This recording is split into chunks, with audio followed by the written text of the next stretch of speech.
Hi, my name is Gilberto Choa.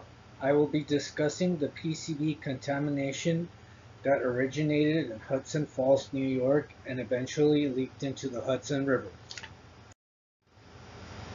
First, I will discuss the background that led to the PCB environmental disaster in Hudson Falls, New York.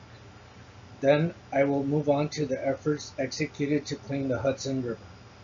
I will present a bar graph that assesses the PCB levels in fish tissue. Further, the PCB level guidance criteria for human health and exceedance percentages at different time periods will be presented with pie graphs, as well as the PCB level guidance criteria for freshwater aquatic life and consumers thereof and the exceedance percentage. PCBs, polychlorinated biphenyls, are a group of man-made organic chemicals that were banned in 1979. PCBs cause a variety of adverse health effects. They cause cancer in animals, as well as a number of serious non-cancer health effects, including effects on the immune system, reproductive system, nervous system, endocrine system, and other effects. Studies in humans support evidence for potential carcinogenic and non-carcinogenic effects. Unfortunately, PCBs do not biodegrade in the environment.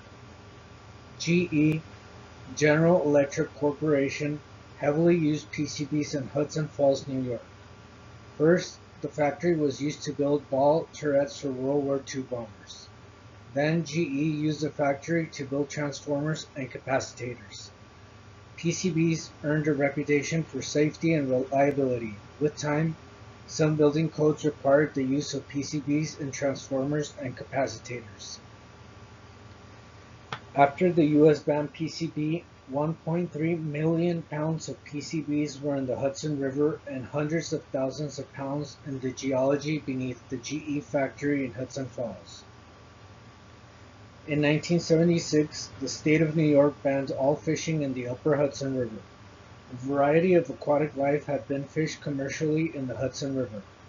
They were found to have unsafe PCB levels. Fish consumption is the most potent pathway for PCB exposure in humans. The Hudson River PCB Superfund site is a 200-mile stretch of the Hudson River. The site is divided into two major areas: the Upper Hudson River, which runs from Hudson Falls to the Federal Dam at Troy, and the Lower Hudson River, which runs from the Federal Dam at Troy to the southern tip of Manhattan at the Battery in New York City. In 2017, the second 5-year review report produced by the EPA was released. A 5-year review determines if a Superfund cleanup remedy has been effective. The report states that as is expected, average PCB concentration in fish in the Upper Hudson are declining, but have not yet reached protective levels. The EPA's 5-year review acknowledges that more years of post-dredging data are needed to identify with a higher degree of confidence the long-term trends in the river's recovery. The following graph was retrieved from the EPA's second 5-year review report, Hudson River PCB Superfund site. It is an assessment of PCB levels in fish tissue, specifically for the white perch species. The blue line is PCB level and lipid content, and the red line is PCB level and wet weight. The similar trend is that PCB levels have declined from 1995 to 2015. The following bar graph was constructed from information retrieved from the Injury Determination Report, Hudson River Surface Water Resources, in part by the State of New York and U.S. Department of the Interior. The guidance criteria for human health is measured by parts per billion. The guidance criteria vary depending on time periods. From November 28, 1980 to February 4, 1993, the guidance criterion was 0.0079 parts per billion. Then from February 5, 1993 to December 18, 1998, the guidance criterion was 0.00044 parts per billion. The guidance criterion increased to 0.0017 parts per billion from December 19th, 1988 to December 2002. Then from November 2002 to the present, the guidance criterion decreased to 0.000064 parts per billion. The following pie graphs were constructed from information retrieved from the Injury Determination Report, Hudson River Surface Water Resources, in part by the State of New York and the U.S. Department of the Interior. From November 28, 1980 to February 4, 1983, samples were taken and the percentage of samples that exceeded the PCB level guidance criterion was 87.4%.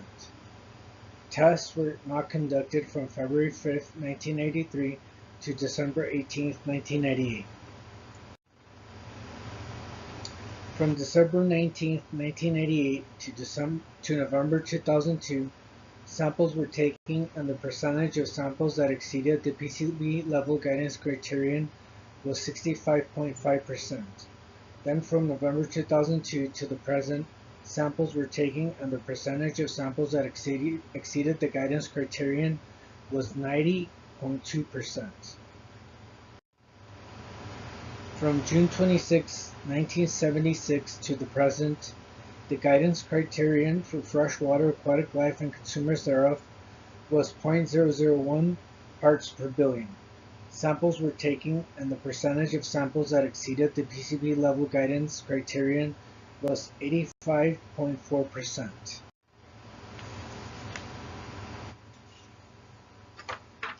In summary, PCBs are dangerous chemicals that cause a range of negative health effects.